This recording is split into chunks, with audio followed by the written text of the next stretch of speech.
The following is a Goulash Media production. goulashmedia.net. Welcome to the System is Down.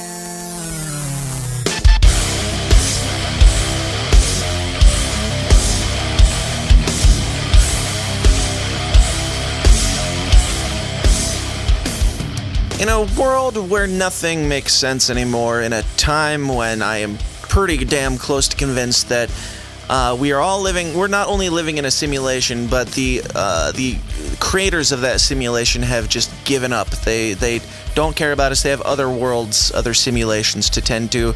So they're bored with us, and they left us in the incapable hands of simulation intern Steve, which we've talked about on the show before. I've never been more convinced that that is, in fact, the case than right now. Welcome back to the least comfortable show on the web. This System is Down, where we talk about all the uncomfortable topics like conspiracies, politics, religion, and culture, and all that shit that everybody's like, you know, offended by and canceling stuff.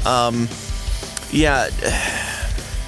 How do you open? How do you open for a topic like this? I've got nothing. So bear with me, but this is just a stupid one. This is just a stupid one, but we gotta talk about it because it's happening, and it happened, and I talked about it with Brian McWilliams. So initially, when I heard about all this stuff, and I looked into this movie a little bit further, I did not watch the movie. I'll say that from the get-go here, and I do say that again in the episode. I have not watched the movie, but I did record a rant on it because I have a lot of thoughts on this, even without having to see it. Just from what I know, verified things that I know without seeing the movie. There's enough for me to be pissed off by it and enough for me to rant about it. I might put that in the bonus in the Downers Club. If you want that, go check it out.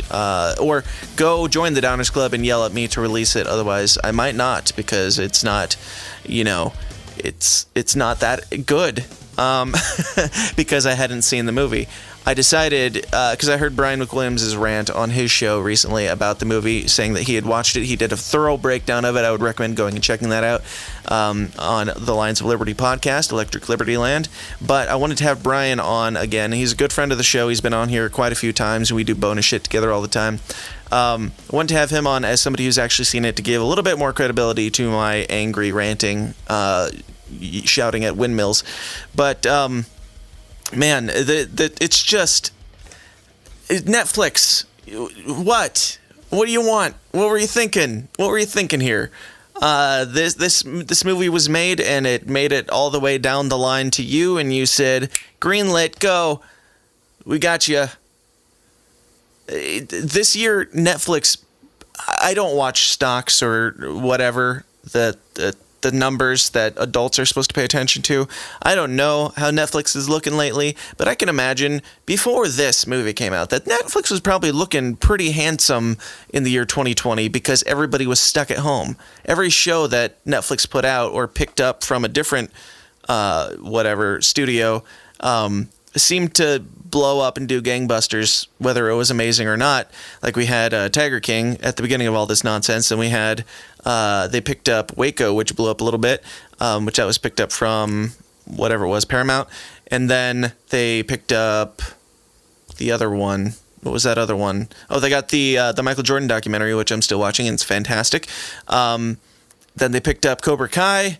And now they're just bringing it home, like all that incline and increase in definite profit. I'm sure, because these are great shows that everybody seemed to love and everybody was talking about. It took me back to the days of like Breaking Bad and actually getting excited about shows when you're watching these things that everybody's watching in the culture. It's kind of fun.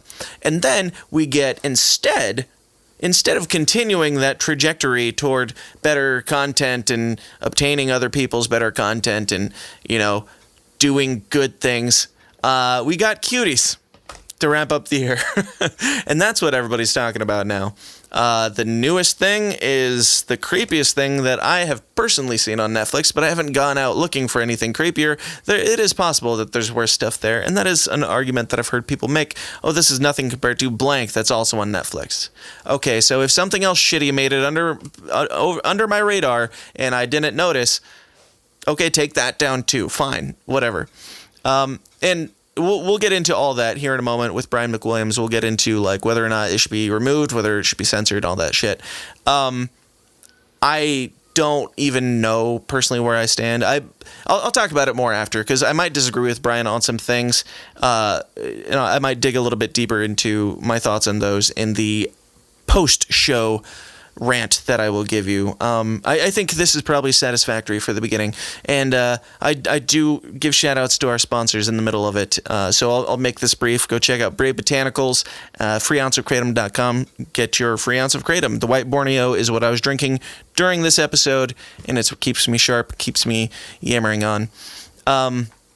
And also, we are sponsored by you guys in the Downers Club, the people who like the bonus, the people who like to hear more of this nonsense. You are the main thing that drives the show and keeps it growing every single week. So go join the Downers Club at patreon.com/The System Is Down, and you will get bonus episodes of the show every week, including me and Brian's bonus that we always do, doing movie and TV reviews, and also the short bonus that we did today with where I give my pitch for my reality TV series. But check that out, patreon.com/The System Is Down. I would love you forever if you considered joining and considered subscribing to the show and all that fun stuff. But let's get into what you're here for, which is not me to yell at a camera. It is my conversation with the one and only friend of the show. No, not the one and only friend of the show. One and only Brian McWilliams, who is a friend of the show, and whatever. Let's just do it. Let's get weird.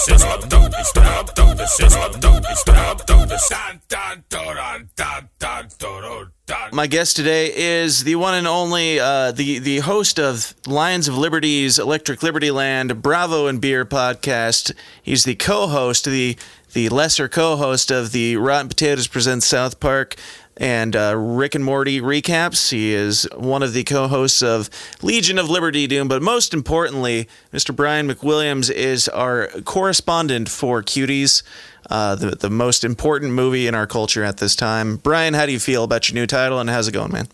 Well, I couldn't be prouder of the title. It's just one more doctorate I can add on to my wall of made-up accomplishments. As you can see behind me on the video, I've got several, including, as I may have pointed out before, a certificate of appreciation from the city of Los Angeles addressed to one Mr. Dan Aykroyd. Nice. I have that proudly displayed in my home den. So I'm very proud. I'm wondering how you got to the equation, though. How did we work out who was the greater or lesser half of our Rotten Tomatoes reviews? Is there a scientific method you applied to this? Yes, it's called I came up with the concept of the show and asked you to be a part of it, therefore you must be the lesser. And I am the one who made the intros and puts everything together, so, you take what you can get. Yeah, but I'm the one that really carries this thing, You're not wrong. This is like the frog with the scorpion on his back. I'm the frog carrying us across the water, and then you fucking sting me when we get to the other side, or actually halfway through. You son of a bitch. That's your problem, your fault for being the stupid frog carrying a scorpion. God damn it, my frog lifestyle. Yep.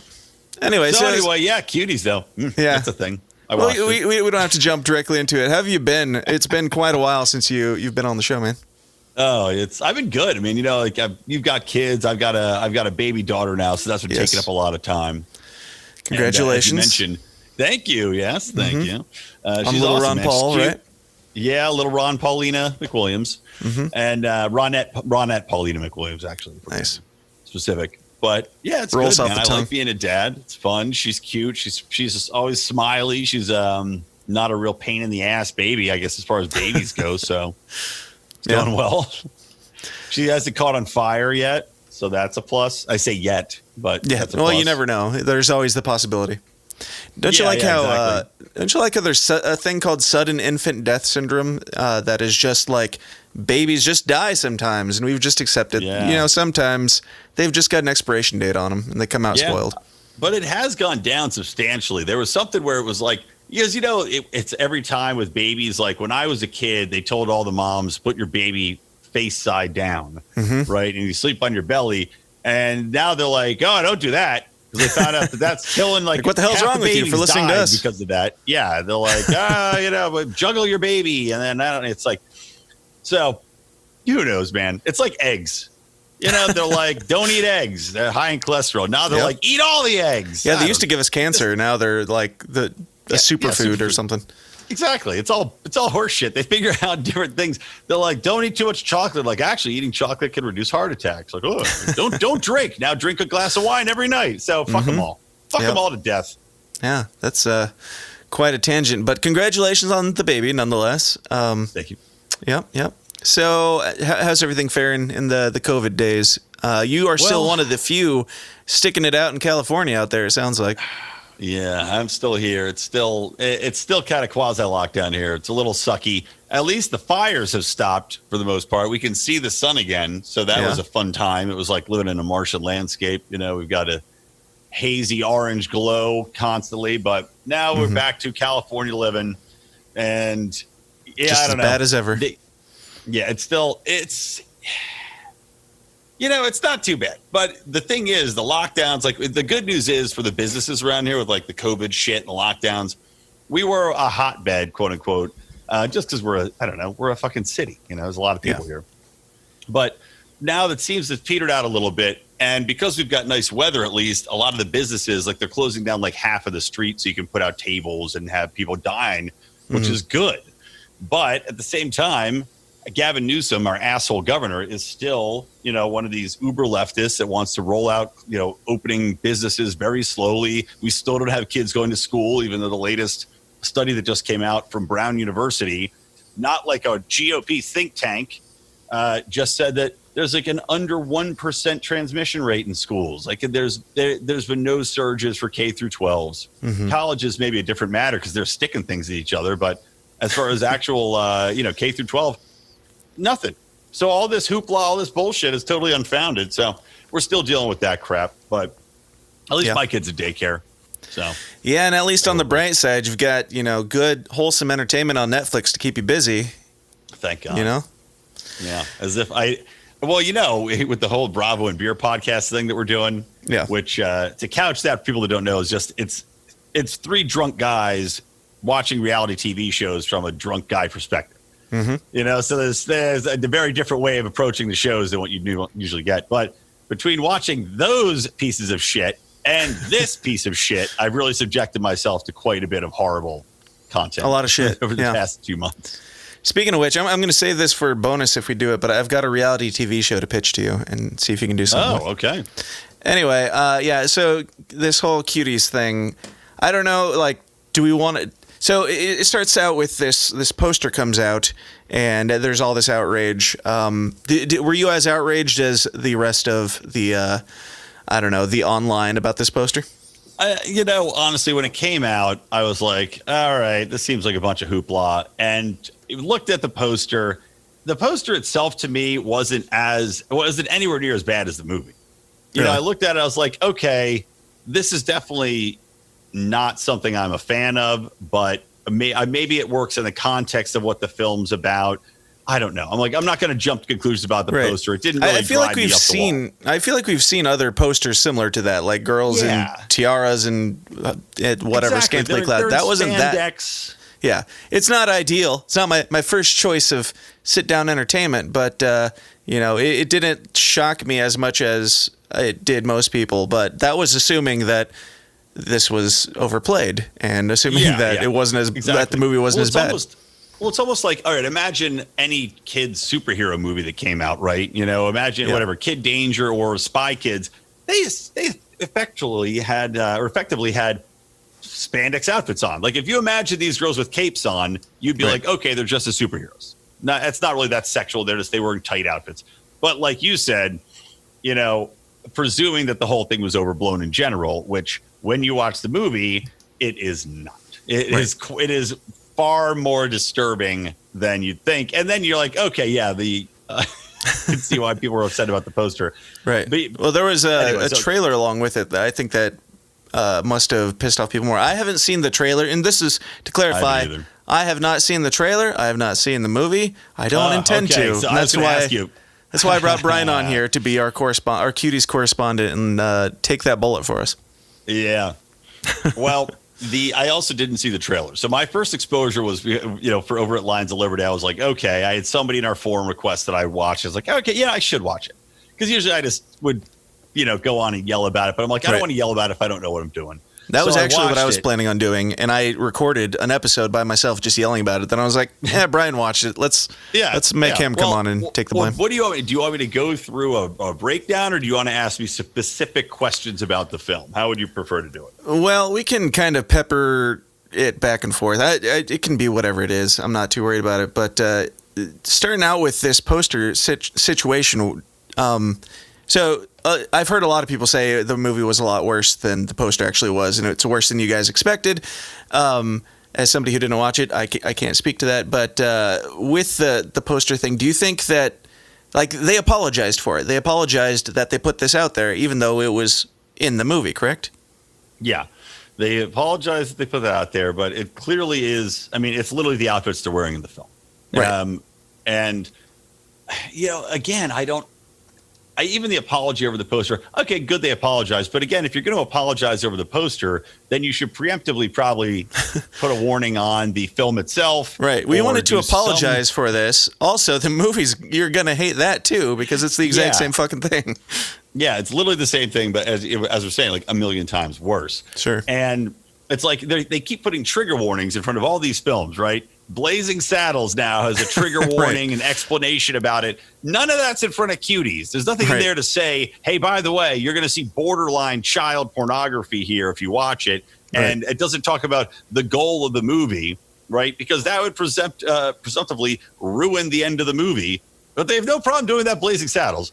Sure. So, yeah, it's kind of interesting how they went about this thing. And in the meantime, like any time there's an outrage machine at work, you have all these people pissed off about the film, but then you have people like me who would never have seen the film in a million years, never have sought it out, never have even known about it. It would have been another straight to Netflix, straight to the bin of history, except that there was so much outrage promoting it. So now it's like top 5 most watched films on Netflix for like the past 2 months. Yep.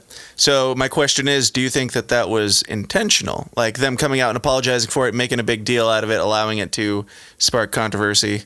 Like, this movie could not have done better than it's doing right now. I think that the initial poster was not designed to spark controversy. I think that they just were stupid.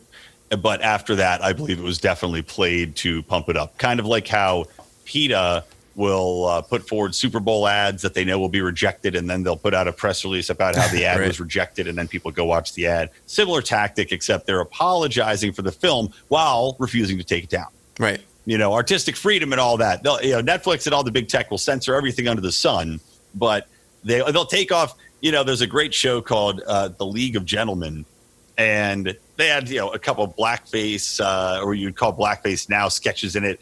Sure. In this zany voodoo doctor character, but it's a white cast in Britain. It's feeling like the 80s. So that's been removed from Netflix. But meanwhile, this softcore child porn still remains. It's fine, and they're never going to take it off, but they're softly promoting it through virtue of apologies. Yeah, that's one of the notes I had written down too. I was just like, everything is being censored, everything is being canceled, everything is being scrutinized, and with the hashtag Me Too stuff and all that going around.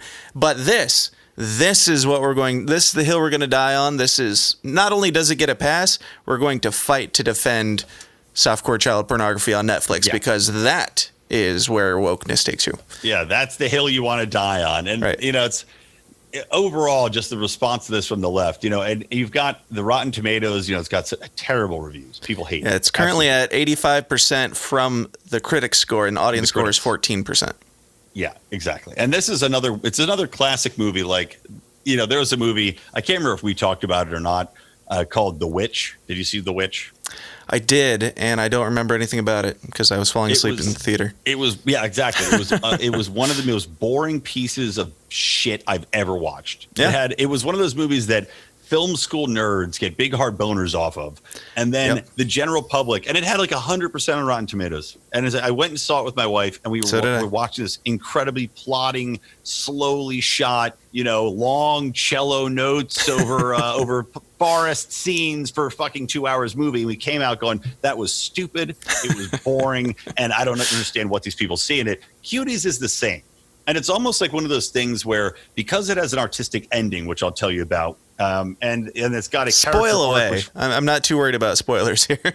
Okay, well, so the movie, at the end of the movie, and I'll go through what led up to it later. But at the end of the movie, you've got this little girl, she's from Senegal, and they live in Paris. But she goes through this cuties phase, right? And at the end of the movie, she gets out of the cuties phase, which, oh, perfect. Good timing, phone. So, sorry about that. It's all good. It's all good. I meant to mute that ahead of time. I edit nothing. Yeah, good. That's what it should be. Yep. So this girl, at the end, she comes out of her cuties phase, and then she goes into just being a regular girl again. And so it pulls out, and it's so artistic. This girl's bouncing up and down, doing like jump rope, and she's flying up in the air. And it's a very artistic shot that the theater or the film nerds are going to bone her over. Of course. And of course they're reading feminist morals into this, and that this is somehow taking down the patriarchy, which it is absolutely not. And that's where we're talking about, the woke left and taking bullets for this film and how it makes no sense. So the film is set and begins with a family that is from Senegal, right? So they're Black Muslim. They are heavily, and Muslim culture in general traditionally is very male dominant. This culture, especially in the African nations, they take several wives, kind of like Nigeria, take several wives. And it's set up where the women are homemakers. The men make the money. They have multi-generations living together, so they have the grandma there. But it's really women that are still pushing this women are subservient to men culture. This is the way that the culture is. Yeah. So that's the only thing you could argue is somehow fighting against the patriarchy. But the funny thing is, over the course of the movie, that somewhat plays into it, but not really. And then at the end, the girl comes around and goes back into the family. They celebrate the father marrying a second wife, even though they show the initial wife being sad about it. And all's well. You still have a coherent family unit. You have this little girl happy to be with her family, jumping up and down. So there's no taking down the patriarchy. There's no like really biting message about the evils of polygamy or the evils of a male-dominated family unit, because at the end of the day, the women are still they're the ones that are pushing it. And at the end of the day, this girl is happy to be in this family unit to begin with, instead of out there saluting it up. Mm-hmm. Yeah. When I saw that this movie was causing so much outrage, I was like, well, that kind of makes sense. It checks out. And then the leftists were like, it's a crazy right-wing conspiracy theory. It's like, what exactly is this crazy right-wing conspiracy theory? You can see it. Have my eyes gone crazy right-wing? Right. It's like we came to our conclusions based on a trailer and a poster, and then the movie was worse. So where's the conspiracy theory? Also, of all things, like, why does this have to do with politics? Like, can't we all agree pedophilia is just generally not a positive thing? You would think so. I thought we agreed on that. So I'll go in, because that's the thing, is I do think there is some, and again, how is it doing this for a while? I do think there is some sort of attempt to normalize sexualization of children going on in Hollywood and in the political sphere, and especially tying into Ghislaine, as I call her, Maxwell and Epstein. Yep. But you've got this movie, and I'll talk a little bit about what happens in its sexualization of these kids. Sure. So this little girl finds the cuties, right? They're working out and they're doing the dance routines in the school, and she's enamored with them because they're so out there, and her culture is so reserved. The women wear the headscarves and all that stuff. Right. So she gets enamored with it. She sees the rap videos. She starts getting into the booty girls shaking their rumps, and sees these girls, and they want to enter a little sexy dance competition, right? Yep. So gets enamored with that. The girls start to dress sexy. She starts to emulate them. She dresses sexy. Her, her mom's not really happy about it, but she's hiding it from her.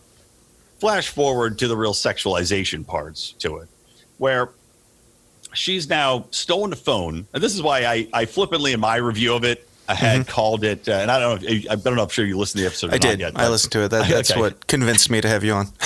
Okay.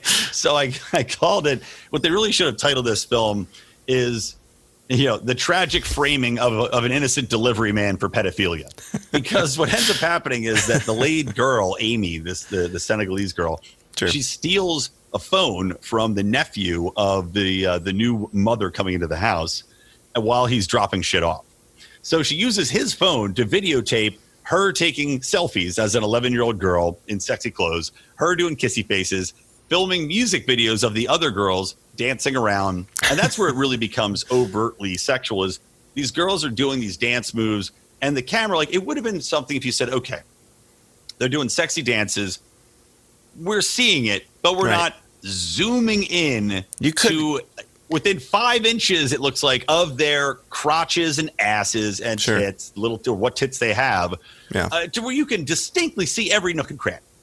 Yeah, and that's the thing. Like, this is being played up as this big artistic creation. Isn't that like the least artistic way to even film something of this nature? Like, if you're going for showing it as crass or whatever, there is a way to do this where it could be obscured and shown as even more ugly of a thing than it is.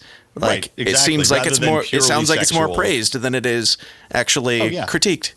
Yeah, exactly. And they've got even maybe using more metaphors. And what was really bizarre, I mentioned this at one point, it's also somehow about coming of age, that girls are coming of age and that's why they want to do this. But there's a bizarre scene where she's got a wedding dress for the new wedding, right? The new mom, the second mom's coming in. Yeah. And she goes out, little Amy goes out because she wants to make it to this dance competition after helping her grandmother cook food, as is the tradition for the wedding.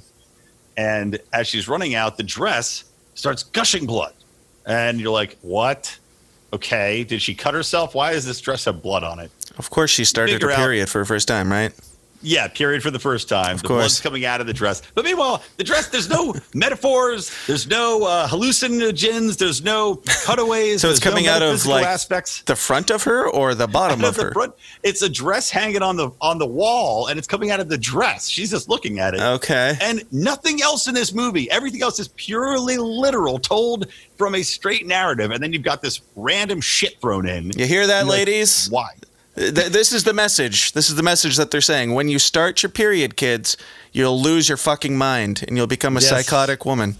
Yeah, obviously, we see that play out in our own domestic You will lifestyle. hallucinate. You will see wedding dresses bleeding, and you'll become a slut instantly. Yeah, exactly. And I think that's actually the back cover description for those of you that bought the DVD. But yeah, so she runs out. She misses the dance competition. The girls are all mad, and these girls are little. See you next Tuesdays, by the way. They're horrible little girls. Sure. Yeah. So the movie does do a good job of making these girls out to be little bitches, and honestly making them pretty unlikable. Even though they're going through, this one girl's complaining her parents are telling her that she's evil and wrong for doing this, but she's like, but I have a gift. I need to dance. So it's an interesting perspective saying, okay, these girls think that this is the norm because they're being fed this content. Fine.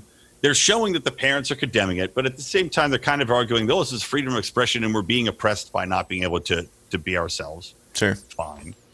But like I said, the over-sexualization and the way it's shot is the really disappointing part of the movie. Yeah. Because they've got this final dance competition that comes in, and the girls all get out there. Now, I have to tell you this part because it's fascinating. As my dog, I'm going to strangle. Hopefully you can't hear her barking at the FedEx van outside. She's low enough. All right, good.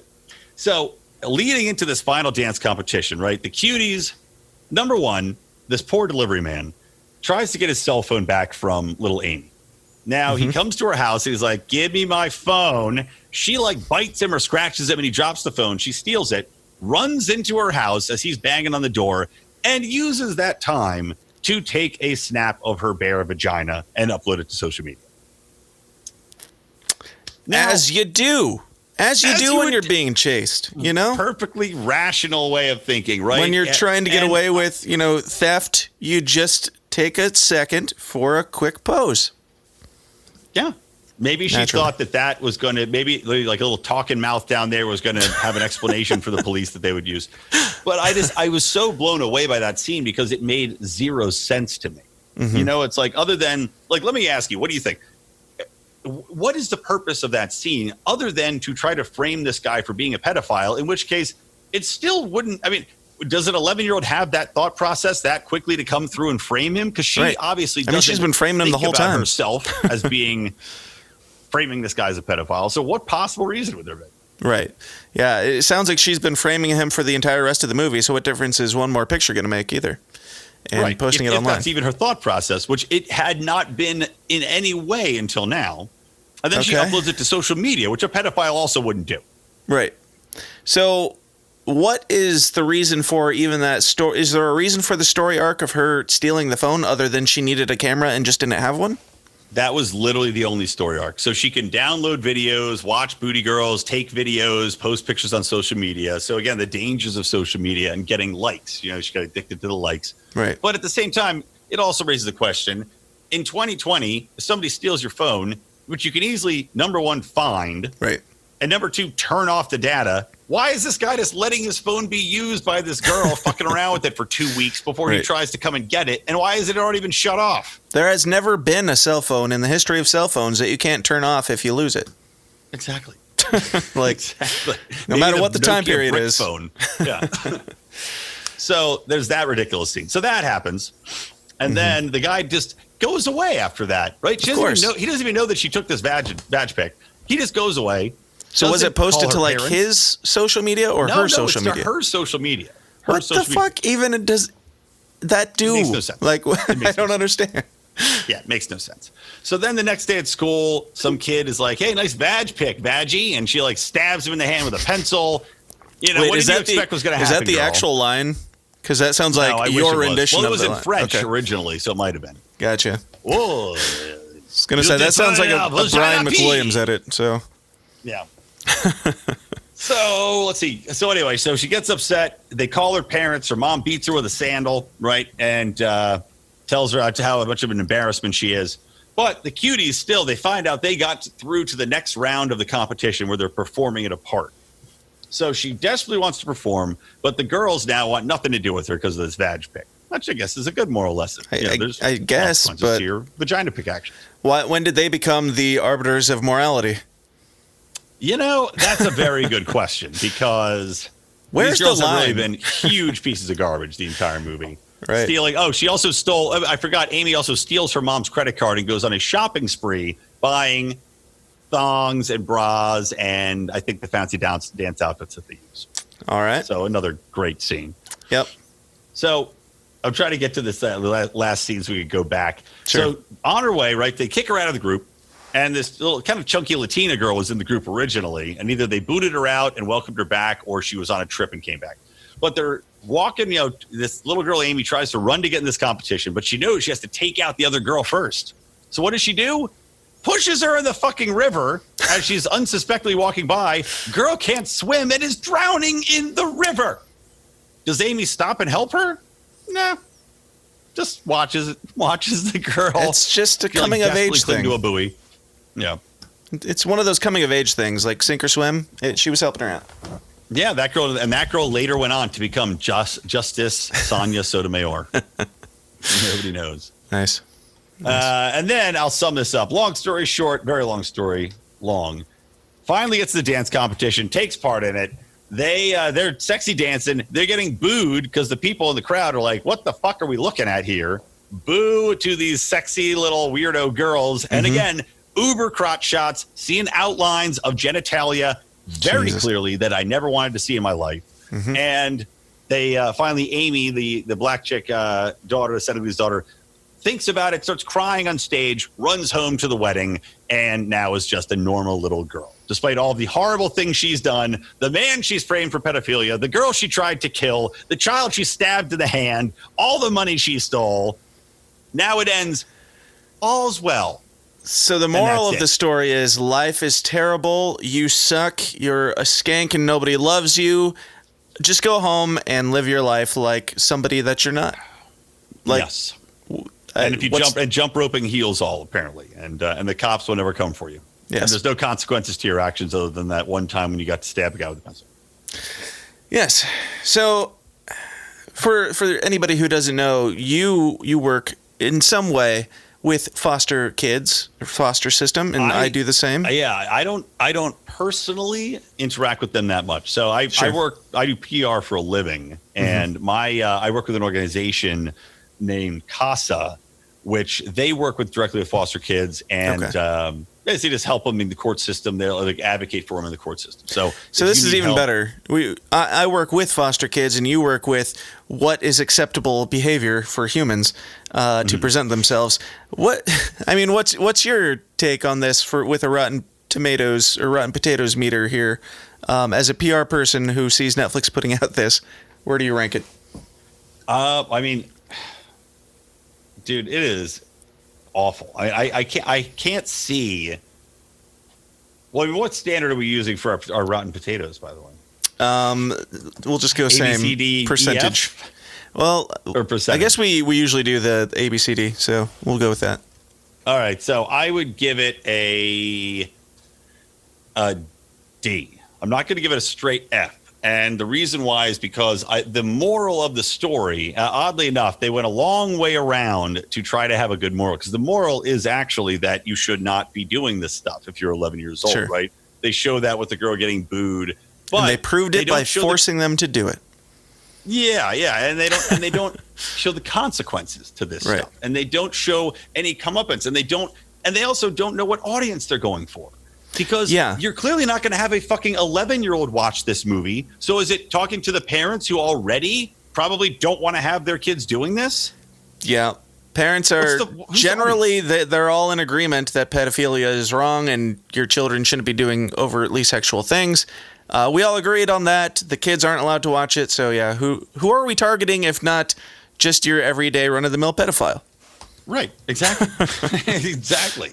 I mean, it's a very confusing message. And I think it makes the movie utterly pointless. Yeah. Because, again, if you're not reaching kids with it, who are the ones whose minds need to be made aware of the pitfalls of this kind of action and what's out there that could result from their posting pictures on social media, again, which they show almost zero consequence of. Mm-hmm. If they're not watching it, there is no point to this movie other than to gratuitously sexualize children. Sure. Yeah, and I had gotten into quite a bit of discussions, we'll say, on social media, very civil, of course, and it was just, everybody was going around, and by everybody I mean everybody who's defending this for some God only knows why reason, but people going around saying, well, you just haven't watched the movie. It's like trying to expose the problems with exploitation of children and over-sexualization of children. It's like, by doing what exactly? By bringing, I heard it was like 400 or 600 kids that they auditioned for this movie, which means you've got endless hours of tape somewhere of kids sexually dancing for adults in dark rooms, probably. Yep. And it's like, does the director get a pass because she's a French woman, or where does that land? If it was Harvey Weinstein making this movie, would you have a different opinion?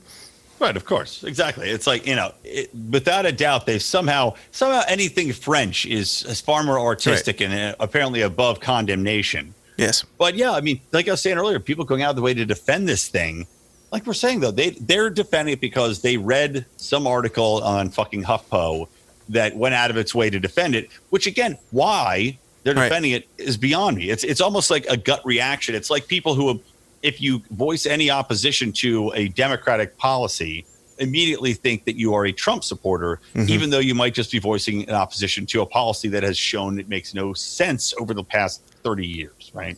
Right. And in the same way, it's almost like, oh, well, clearly the opposition to this movie is Christian conservatives. When you know that the people asking you if you've watched it, maybe one person has, I guarantee you 99% of the people who are saying that this is a work of art that has to be defended also haven't fucking seen it. Especially this was probably a week ago when I had the conversation, so I'm sure at that point they hadn't. But of course, I mean, my argument is like, if you're trying to expose something, if you're trying to, I think it was Tim Pool who said something about the Netflix's new movie that's called like "Say Don't Kill Puppies" or "Murdering Puppies" or something like that, and it's just like a picture of a puppy with a gun to its head. And it's like it's an hour and a half of shooting puppies in the face to prove that it's bad to kill puppies. Like, right? It doesn't work. I'm sorry. Yeah, no, exactly, and yeah, exactly, man. It just it really does boggle my mind that again, just the left going out on the wing to defend this stuff, and that's where it comes back around to. The everyday lefty takes their cues from the Hollywood elite and from politicians. And when you've got the Hollywood elite and politicians going out and defending this movie, and of course the mainstream media, which are also uber left, and I don't know how many pedophiles are in mainstream media. Maybe there's lots. I really don't know. I'd be willing to bet it's a few. Yeah, at least. I would definitely venture to say that. Hold on, my dumb wife has locked herself out of the house, and now we need to pause the podcast. No problem. We won't pause. We'll just listen. Hi. He was roller skating outside. Actually, Nice. Give me a quick second. I want to get a little bit more liquid for my. We'll be right back after this break from our sponsors. Hey kids, have you ever tried Kratom? Come on down to Brave Botanicals at freeounceofkratom.com and you'll get free drugs. That's right, free drugs. Dare said it couldn't happen. We're proving you wrong by giving you a free ounce of Kratom at freeounceofkratom.com. Enter the promo code TSID. And you can also use that promo code to get 5% off your entire order. Additionally, some people decide to sponsor this show by just giving me money at the Downers Club at patreon.com/The System Is Down. You can do the same and you'll get all the bonus content, including whatever I do with Brian McWilliams after this. So, hi Brian, welcome back to the show. Thank you. I have returned. My wife has returned from roller skating outside. You know, we had a long conversation, not long, short and terse, about how I was not going to allow her to come back in this way because my den is at the back of the house, secluded, you know, my den of solitude. And I said, I don't want you coming in here during the podcast because I don't want you coming in here ever. So she said, so she says, I'll go around. Don't worry. I'll go through the front. And of course, does not unlock the front door. So she can no longer go back to the bank. Which again, this is why the wage gap exists, ladies. Fix your brains. Yep. You've earned it. You've earned it. So where were we? Do you? I kind of want to get a little bit into like the libertarian side of this conversation too. Like, do you think that this is exploitation of children? Do you think that this is criminal activity? Like, we've got Ted Cruz and people calling for an investigation, Netflix, and that type of shit. Where do you take that? No, I do not consider this to be exploitation of children, and I'll tell you why. I mean, honestly, if there's stuff that went out behind the scenes, if there's sexual activity, if there are photos circulating, then yes. But overall, I find that to be a line you have a very hard time in drawing when it comes to exploitation of children, when they are still, you know, as much as I don't like it, and I think I did think it crossed the line. When you're talking about art, when you're talking about film, when you're talking about ways in which you want to tell a story and a message, they did this the wrong way. But at the same time, it can be done in a better way. And to say this is exploitation of children draws a legal line, which I would not want in place if we're talking about moving forward with art. I do not think there needs to be an investigation into Netflix's, whatever. I think that's ridiculous. Is there a level that it would, like if it went a step further and they actually had if there was nudity, took away that tiny thin layer of cloth and fabric that actually covered them, would that change your opinion? Yeah. If that were the case, I would be perfectly comfortable with labeling it as child pornography and prosecuting people to the absolute extent of the law. But I mean, when you do have you have kids, even if you walk down, like I'm in LA, if I go down to the beach, you see children in arguably roughly the same amount of clothing. And I won't And if you went up to that child, and said, I will pay your parents $1,000 if I can take you home and film you, what would you be then? A director, right? Are they still in the clothes or not? An artist. But I mean, I don't think it matters if they're in the clothes or not. If you do that, you're probably going to get arrested for harassment at the very least.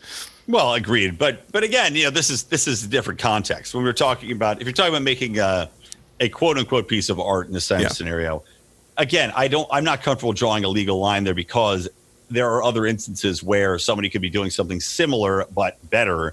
And it might make a lot more sense to still be powerful to say, okay, I'm fine with this instance and not that one. But you can't draw that legal line there in this specific case because you basically would be outlawing any future quote unquote exploitation of children.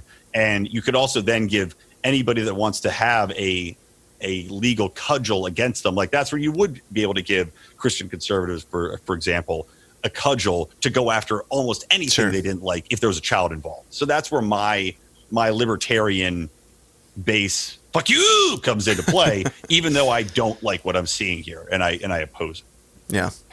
Now, is there any there's going to be some traumatic issues with these children moving forward. I mean, they are hated by half the world probably, and I'm sure they're getting death threats and all sorts of shit online for being a part of this when they're not old enough to make the decision for themselves. Like, is there anything there, like psychological trauma, that should be addressed by government?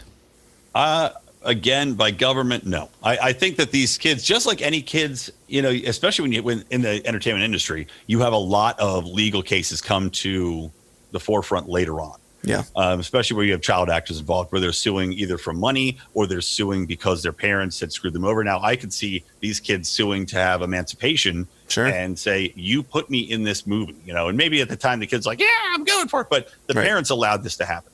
So they could sue that parent at 14 and say, I'm out of here. You've done me. You've done a horrible disservice to me, and then go after them for damages. Sorry, I am all choked from up. A cold. So then go after them for damages, psychological damage, even physical damage, emotional damage, and have that type of thing play out. So that's what I could definitely see happening.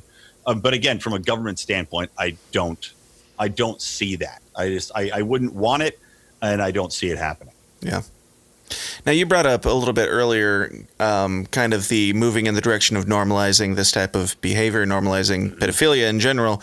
Of course, the Christian conservative people have been saying slippery slope for years, which is a very exhausted term. But do you think there's any justification in their concerns? I mean, we let the gays have it. What's next? The beasts? I don't know. There's obviously justification in that viewpoint because we're seeing it happen. Right. I mean, to their point, I guess they weren't wrong here in that you are seeing it happen. Now, you could argue that this is just something that naturally was going to happen with the explosion of the internet. People, there's almost no way to stop people from seeing this amount of content, and it's out there no matter what. Yeah. So it comes back down to the parents taking a more active role in their child's lives. I mean, look. And we both work with foster organizations. You're working directly with foster kids. Some of these kids don't have that there for them. Yeah. They have horrible parents. So those are the people that are at the most risk for exploitation. I mean, with CASA, working with them, I know that half the people that are sex trafficked, are children that came out of foster care. These are just the facts because they're easy to get to and take advantage of. But for those that aren't, parents need to take a more active role. You need to know what your kid's watching. You need to talk to your kid instead of being on your goddamn phone all the fucking time, watching TV or abdicating that responsibility to the schools to handle. Or leaving your newborn child with your wife while you go watch Cuties by yourself so you can go talk to some douchebags on podcasts. Hey, my baby was in there watching Cuties with me. But I mean, that's where, it is a slippery slope, but people just seem to think that this, by rah-rahing about it or taking some sort of a point of view, you're going to fix it. Certain things just can't be fixed. Certain things are going to march forward progressively no matter what. Yeah. And I think this is one of those things. At the same time, we can, as a culture, maybe this is the best thing that could have happened for our culture because other than these uber left fucktards, the vast majority of people saw this and went, no. Nope. Absolutely not. This is wrong. We're against it. I don't know where the line is, but you passed it. You passed it somewhere back there. Yeah, right. And that's a good thing. We're moving. It's like we're shrinking what that they tried to push to make all this stuff more acceptable, wider and wider. And now this movie, I think, has shrunk that down a little bit. Right. And as a conspiracy guy, of course, and all that fun stuff, like to see people putting the label of conspiracy theory on this thing that is just a thing that exists that people are mad about. Like, to act like that is some crazy conspiracy theory when we've just had a billionaire, zillionaire, a guy who runs a pedophile island who brings celebrity Hollywood actors and politicians out to his, like, to act like this is crazy that we're mad about that. Like, there could possibly be more to that. Like, and with the sex trafficking and everything going on, it's like, why are you? I just can't.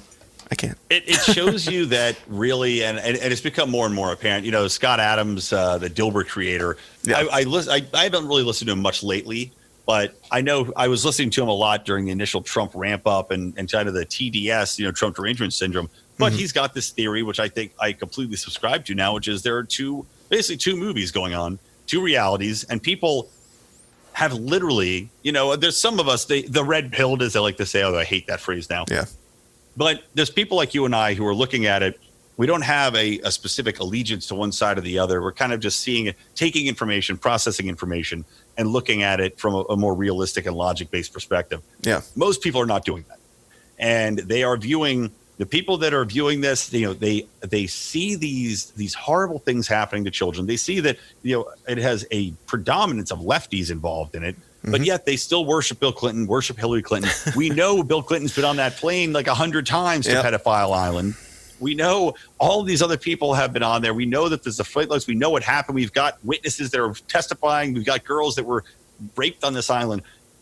They see that, and then they instantly forget it or they explain it away because their reality simply does not have that. It reminds me of, remember that old story of Christopher Columbus or maybe it wasn't Columbus or one of the explorers, right? They go to the Native Americans. That had to be Columbus. So there's a story where the first time the Native Americans didn't see the ships, or at least this is the claim, because they didn't see the ships coming in because they had never seen anything like that anymore. So they blanked it out of their minds, and then there were just people on the islands. And it almost reminds me of that, which these people, it's something so inconceivable to what they've built their worldview around, whether this is on the left or the right or wherever it might be for these two worldviews, because, people also view Donald Trump as God King who could do no wrong and explain away everything he does. Yep. But it's like if your worldview is so solely identified and your ego is so wrapped up in this that anything that is outside of that purview that doesn't agree with that world you've constructed in your own mind might as well be invisible. Yeah. And I think we're seeing that play out pretty prominently. Absolutely. And the same with Donald Trump getting elected in any way whatsoever. Everybody's just like, this is not happening. We cannot... It's like everybody blacked out in 2016 and are just like going in autopilot, tearing shit apart.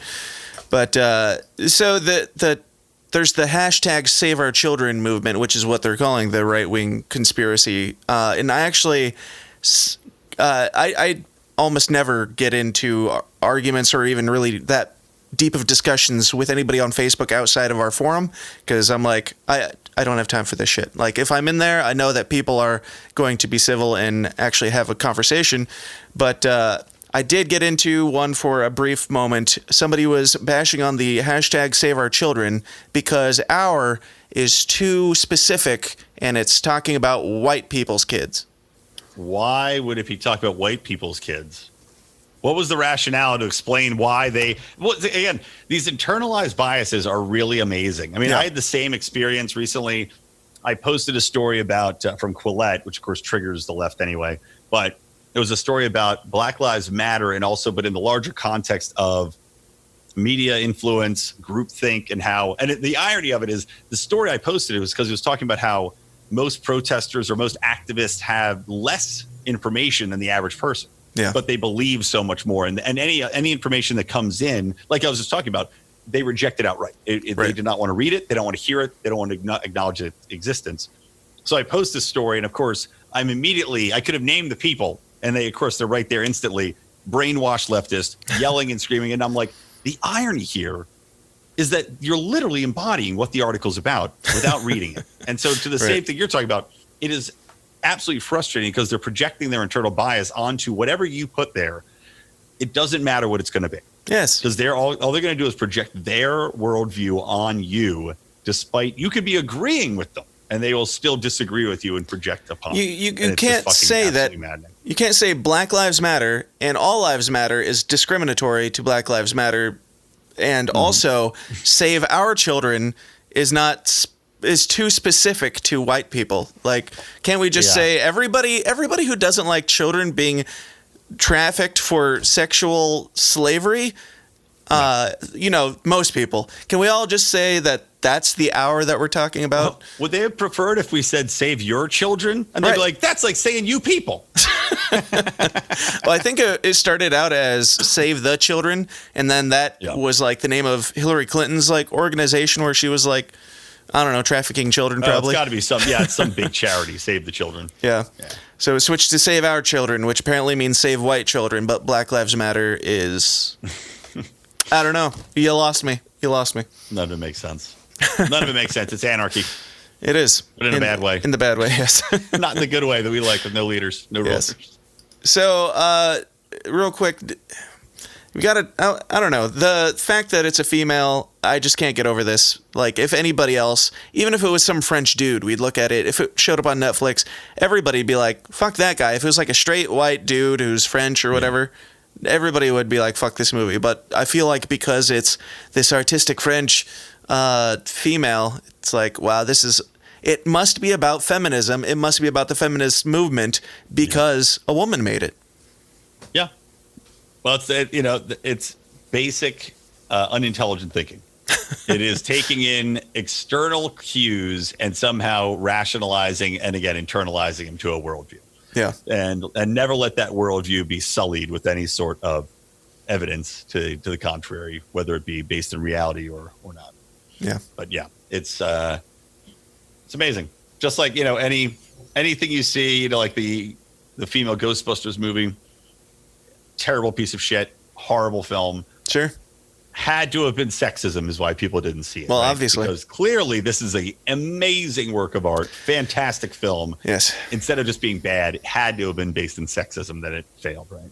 Yep. And which does a great disservice to women everywhere. Because like anything, you'd expect people to want to succeed or fail based upon the actual merits of what they're doing, rather than just, okay, you've got a vagina. Like, come on, Kamala Harris, congratulations on becoming vice president based upon the fact that you are a woman of color and a woman. That's right. Those are your qualifications. That's why you were chosen. Is that supposed to be a good thing? Yeah, because nobody likes anything else about you except for those two qualifications. The rest of you sucks. Drummed out with right in the beginning of the debates, drummed right out, and yet here she's back again. Yep, like magic. Yeah, it's pathetic. If I were her, I would have zero respect for myself or that position. It's like almost one of those things where I'd be like, I don't want it. I pass. Right.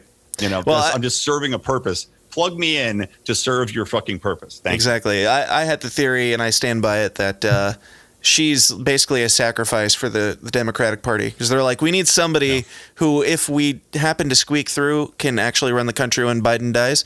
But also we don't want to, put up one of our better up-and-comers. We don't want to put them out there because this is going to be a train wreck. Like, nobody's making it out of here alive. That's not a bad theory, man. Because she was a turd that got flushed real quick. So why not dredge her up and throw her out there? Because you're losing. It's basically like sacrificing a pawn. Right. Exactly. But it's a black female pawn, so it's okay. Yeah. Their words, not mine. So compare. I've also seen people comparing this, saying well, we need to get rid of toddlers and tiaras and pageants and other movies and shit, all this whataboutism and stuff. What's your take on that? Well, I unabashedly was a huge fan of toddlers and tiaras, not because I liked the sexualization Said the of only children. person I know who watched Cuties also. Coincidence? I think not. That I was forced to watch. Yes. But the toddlers and tiaras was something that it was hilarious because it was an exercise. It honestly proved its own point, and I think it served its own purpose because it was shot in a way. It did not make these people look great. Right. It was literally theater of the absurd, and oh my fucking god, I can't believe these people are doing this shit. Where, again, kind of like Cuties, I think if anything, toddlers and tiaras, I doubt it inspired many people to go into the pageant world. If anything, it served to tell people, this is nuts. You want no part. Stay away in big neon letters. Sure. And you're just in the meantime laughing at these people that are just the trashiest of trash morons, and they're then dolling their kids up to look like little prostitutes. Right. It was very funny. I will say that. Yeah, it's a very funny show. And I would say the biggest difference is, and I'm making assumptions because I've never seen either of these things, but in the Toddlers and Tiaras thing, where it's a reality TV show, they're going into a thing that's already happening, and they're taking video of that to put it out to show how stupid this is. With this, you are auditioning, hiring, paying children to do this thing, and then saying, see, aren't we noble because we filmed children acting sexually and made a bunch of money off of it.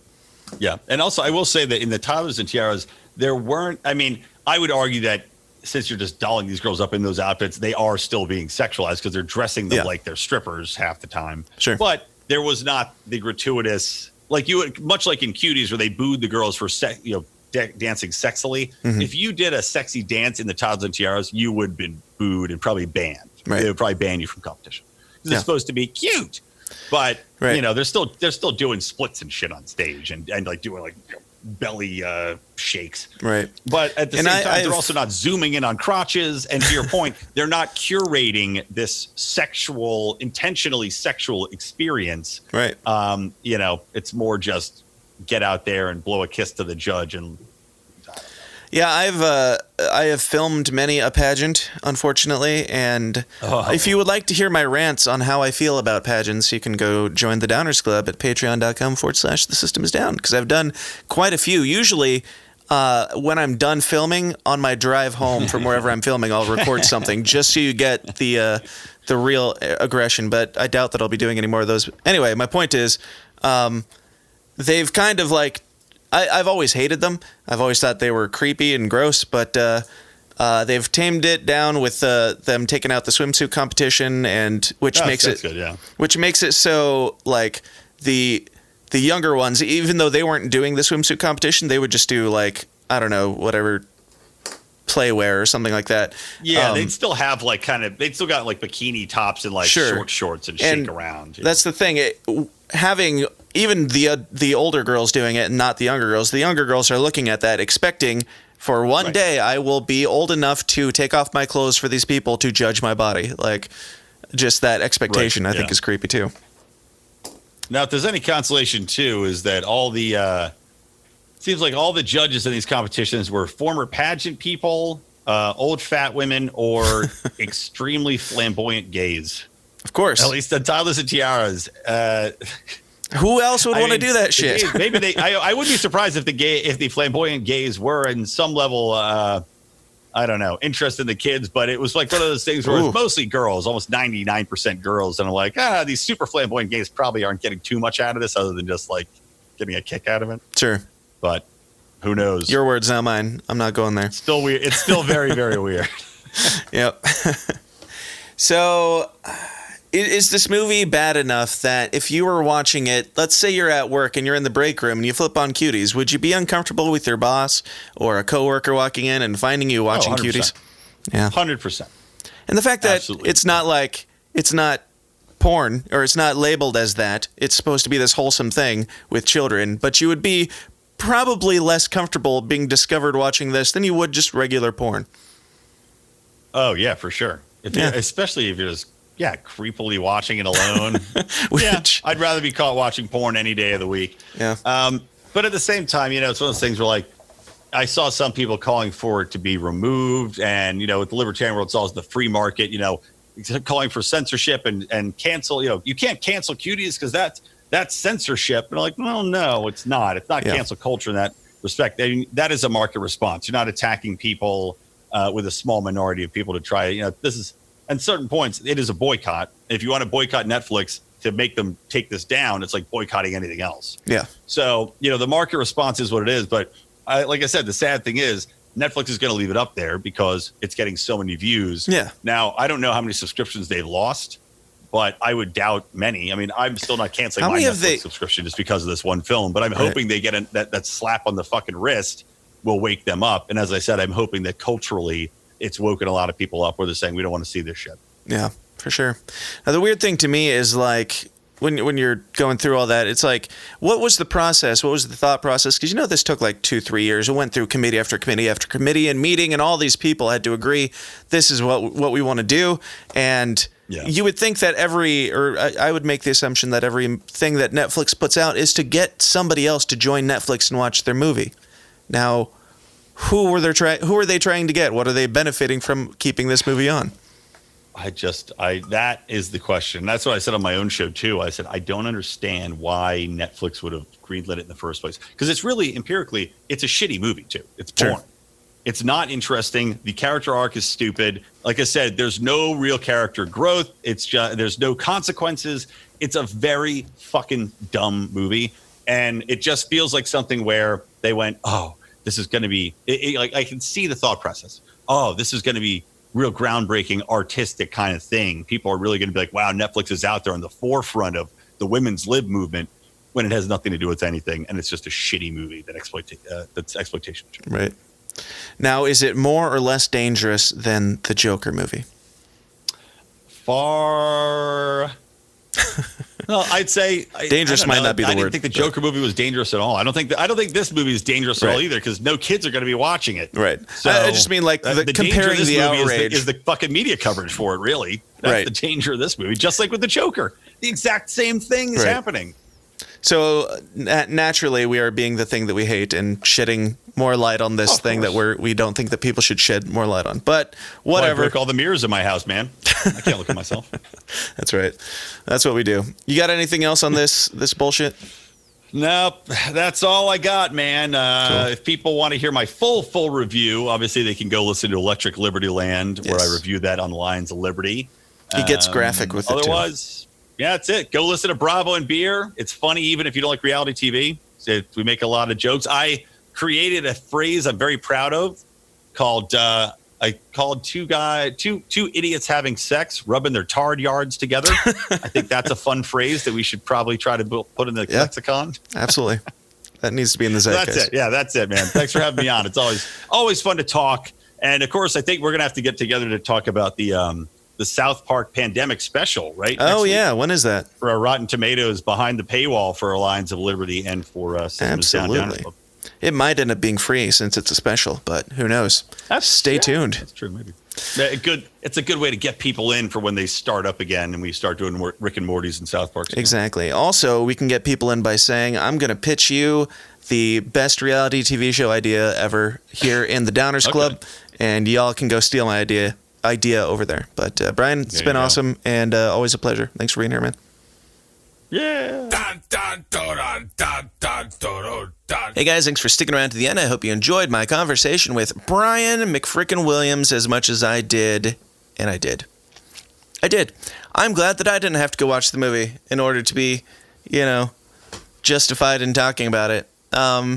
There's all these things in our culture where certain people aren't allowed to have opinions on certain things. And granted, if you haven't seen a movie, maybe you're not the best person to be reviewing the movie, but that wasn't ever my initial intention. I didn't intend to watch the movie. I didn't intend to review the movie.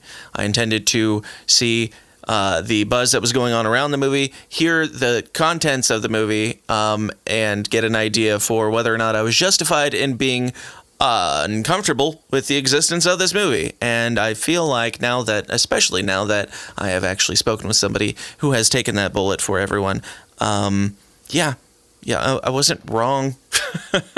And I'm still not going to watch the movie because I don't have interest in it from an entertainment perspective, and now I know all this stuff. Brian gets even more graphic in his descriptions in his show. I mean, it's not like flowering it up graphic like he's having fun with it. It's like him telling you what's in it, and what's in it is it's disgusting. It's disgusting, and all you guys who are defending it, just for your own benefit, just stop doing it.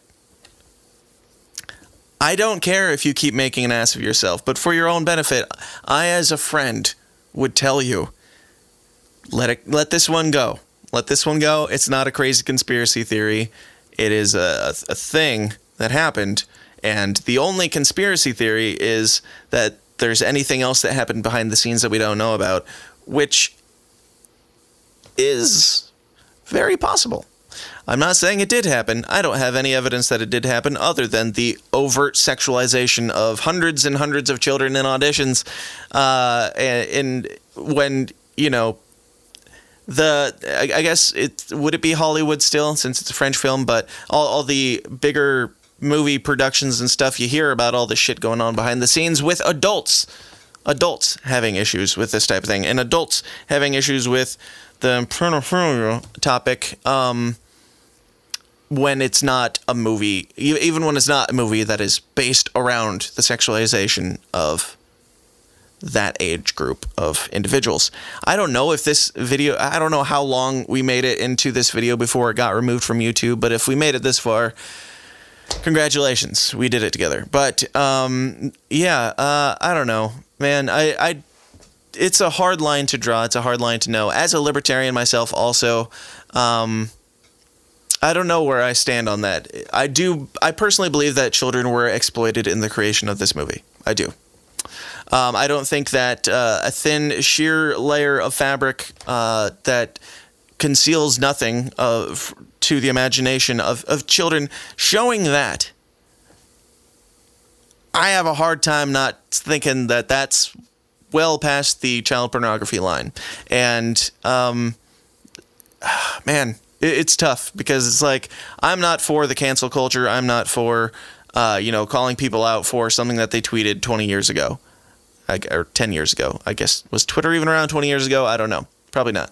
But I'm not for canceling people for jokes. I'm not for canceling people for offensive language. I'm not for people being canceled for fake allegations against them and that type of thing. Obviously, if somebody has committed an atrocious crime of any kind, cancel the hell out of them. But actually, don't cancel the hell out of them. Put them in jail, and then we don't have to worry about whether or not the mob needs to cancel them. File complaints and, get these people arrested. I know there's more to it, and that's a very black and white take on the issue, but I'm not generally a fan of jumping to cancel. I've had people seem to attempt to cancel me in the past. I don't talk about it because it does not matter. Because it did not work. So fuck you. You know who you are.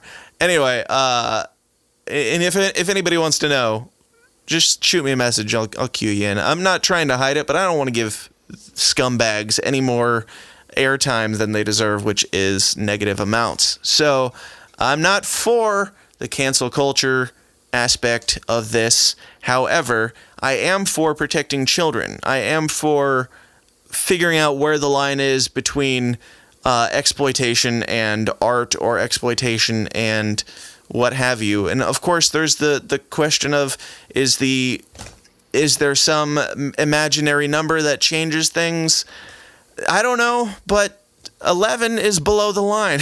No matter where you put the line, not too many people are pushing for it to be down to 11 and 12 years old. So we can have discussions and debates over if a 16-year-old dates an 18-year-old, if that's a legal issue.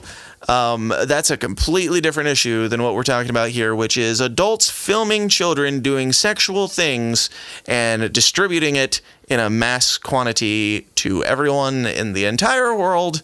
And like I said in the interview, it pains me to think about what the hell these kids' lives are going to be. And I know that probably sounds pretty conservative of me. Fine, I've got conservative background. I've got conservative still in me, peppered here and there. But just from no politics at all, just from the standpoint of, you have kids in the foster care system who they see things and they're traumatically scarred mentally and psychologically for the rest of their lives, and they have to work on that just from seeing things, from having things done to them lesser than this type of spotlight. Terrible things, obviously, it all is, but lesser atrocities happening, or less damaging things than what is going to happen to these kids, because these kids have to deal with this for the rest of their lives. This is not going to go away. People are not going to forget about these actresses who started out their career by being somebody else's rage bait.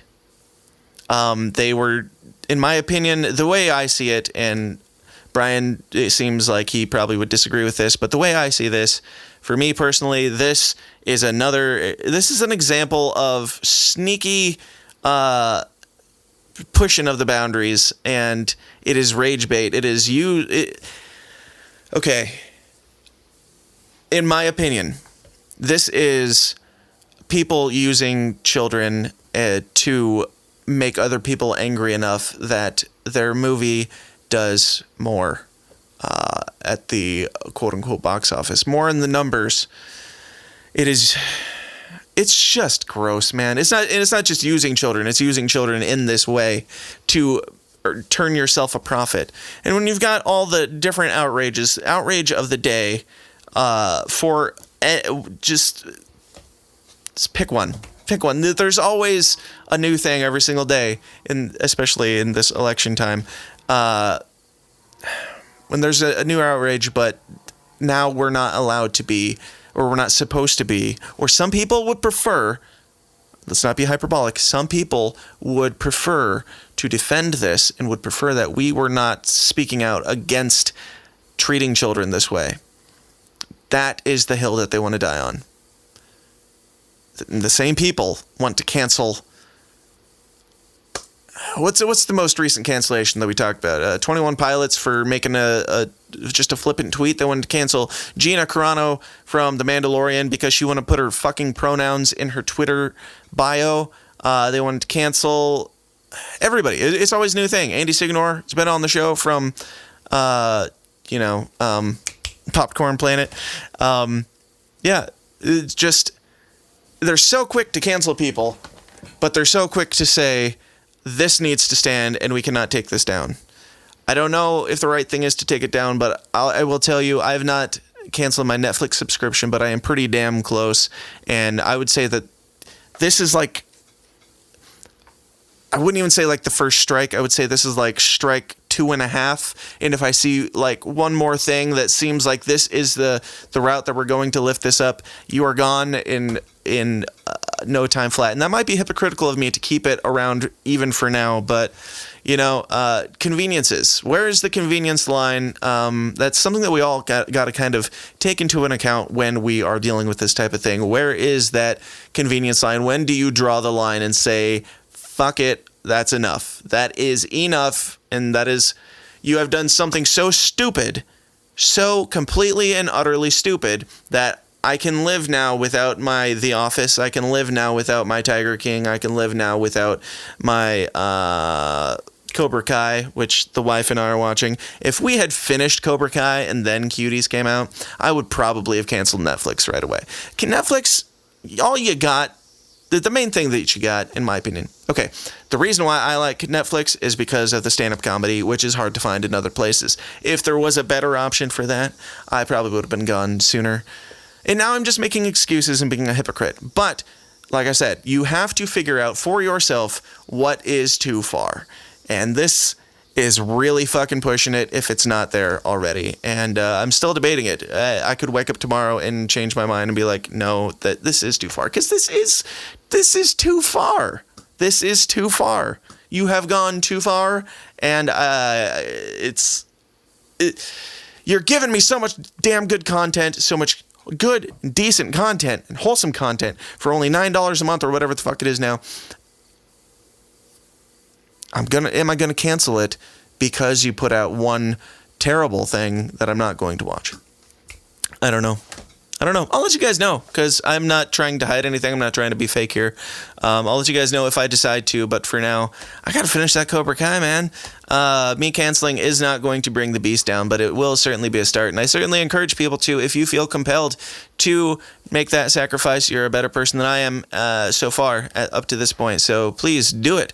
Do it, because we do need to send a message when this type of thing happens that we disagree with. We do need to send that clear message, and the best way to do it is with your dollars. I would say, send in a message like an hour and a half podcast where we piss about it. It might be a little bit of a, maybe I've paid my service. I'm just kidding. So that's that. I don't know, man. This one's just beyond the pale to me that this happened, that this exists.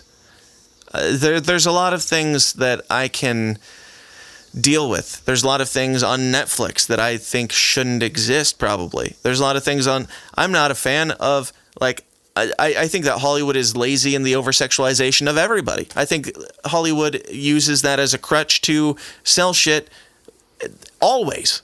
This has always been a thing. They overuse it. They oversaturate the market with sexualized content in order just to sell a product, to the point that it is fucking boring. And it's what's the word? It's just gratuitous. What's the show? What's the HBO show? Game of Thrones. I've only watched a half an episode, but from my understanding, it's like the porn parody of Lord of the Rings. It's like, why do you need that? Why do you need the dick in this episode? Did you need the dick in this episode, or were you just selling shit? I don't know. It's just lazy. And even if it's not morally wrong, which I lean towards it not being morally good. Even if it's not morally wrong, it's just fucking lazy writing, and it's bait. Don't be baited. Don't be sheep. Don't give in. Do not go along with the flow. Even on this, if you have a reason to think that Cuties should exist, then don't go with the flow that I'm creating, which is quite the opposite. Go with your own flow until you're convinced otherwise, which I feel like shouldn't take much on this topic because, come on, do you want this hill? Because you can have it. It's all yours. Now, good luck with Trump 2020 because that's what you're getting. With all this nonsense. And, yeah, I don't know. I don't know what to tell you. I'm sure I've dug myself many a hole in this rant by myself and with Brian. That's fine. If you're offended by me not liking pedophilia, then so be it. That will be my hill to die on. Wood Chipper 2020. All right. Well, guys, thank you so much for listening, and please like, share, and subscribe. Please let me know if you want more off-the-cuff rants, because I have prattled on longer in this than normal. Do you want more? Do you want less? Should I save all my ranting for at the end so those who don't want it don't have to listen to it, but still get it at the end if they want it as like a bonus extra episode? We could call it a segment. We could call it a segment where I rant about things. We could get it sponsored by some company that wants to sponsor a segment. Do you want that? I don't know. This is your show. I'm making this for you. I'm making it for myself first and foremost, I will say. But I'm making this for you. I want you to have these thoughts out there. I think the children and the next generations of humans need these conversations out there in the world. They need to be pushed. They need to be encouraged to think outside the box and not just go with the fucking flow. So that's what we're here for. We're here to change the world one uncomfortable conversation at a time. However you want that to happen, you can help make it so by going to patreon.com/thesystemIsDown and signing up for as little as $5. That is like a cup of coffee or less than a Netflix subscription per month. Granted, we do not give you as much content as Netflix, but we also do not give you Cuties. So if you want some offensive but not that offensive content, we do have some fun over in the Downers Club, and it's a nice little family over there. So please consider joining. Oh, another patreon.com/thesystemIsDown. I also have another announcement. I am going on the road with Spike Cohen from the Libertarian Party. If you're not familiar, he's been on the show. If you're not a Libertarian, that's the only way I could imagine you not being familiar. But the one and only Spike Cohen, on the week of the 11th, I will be hitting the road with him, and we'll be doing some dates out there, and I'll be filming him and getting some good shit. I have plans for it, even if it doesn't come in handy immediately. There will be plans for the future because Spike's going to go on to do some amazing things. I can feel it in my bones. I can feel it in my balls, and I'm looking forward to it. Looking forward to being a part of it. And so yeah, that's what's going on. I'm going to be making some sweet content for you guys, all you Spike lovers out there. So keep an eye out. Somewhere around October 11th, we will be kicking that off with me hopping on tour with him. So cool stuff, fun stuff. Get the word out. Let somebody know about the show. Let somebody know about liberty and these crazy ideas of conversations, these crazy ideas of free speech and talking for way too long because you made the show and fuck it, you'll do what you want with it. Talk to somebody about the topic that we talked about today if you so feel.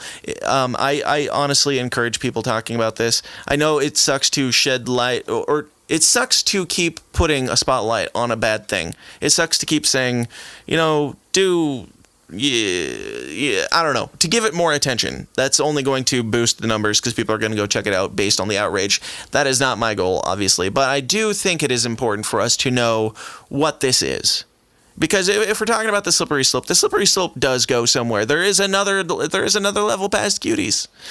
And I don't know. The slippery slope metaphor, it's like we said, it's not true. There were just some things on the slope that I don't necessarily think are bad things, or especially not things that legal action should be taken against. Like homosexuality and transgenderism and stuff like that. I don't think that legal action certainly should be taken against those things. And I also think that there's a discussion to be had on whether or not those things are moral. And I err on the side of loving them where they are and, treating them as everybody else, making fun of them when they need to be made fun of. However, if this is part of the slope, if this is the next progression in that, then I reject any further progressing, and the progressive ideology is dead to me, because if this is progression, you can keep it, and I'll go back to the Stone Age. As I said on our forum, which you can find by going to Facebook and typing in "The System is Down" forum, or by going to tsidpod.com/forum, as I said in a post recently, if thinking, or if not liking it when children are exploited for profit makes me a Republican, then I am a Republican. That's fine. That is the new title that I will take, because the left has gone so far left. Me being center, me being libertarian, which I would submit isn't even necessarily center, but me being somewhere in the middle, you just pulled the right over to me closer, and I come from a right background, so if you want to call me a Republican, fine. I don't care. Libertarian is not my hill to die on. No group, no party is my hill to die on, so call me a Republican all you want. I don't give a shit. At this point, I'm not voting for Trump, but I do think that we shouldn't be exploiting children, and if you agree, talk to somebody, let them know. All right, that's enough for this segment. We'll just call it the segment. Sorry, I've had a long week and a long day, and I'm going to get the fuck out of here now. So thank you guys for listening. Thank you guys for listening to this extent for sure, and big special thank you to those who have joined the Downers Club. You guys are awesome, and I love you with all my heart. I will talk to you guys next time with some more uncomfortable content. Until then, please continue to question everything, stay uncomfortable, and I'll talk to you then. Thanks. This has been a Goulash Media production. goulashmedia.net. This concludes our broadcast day. Click.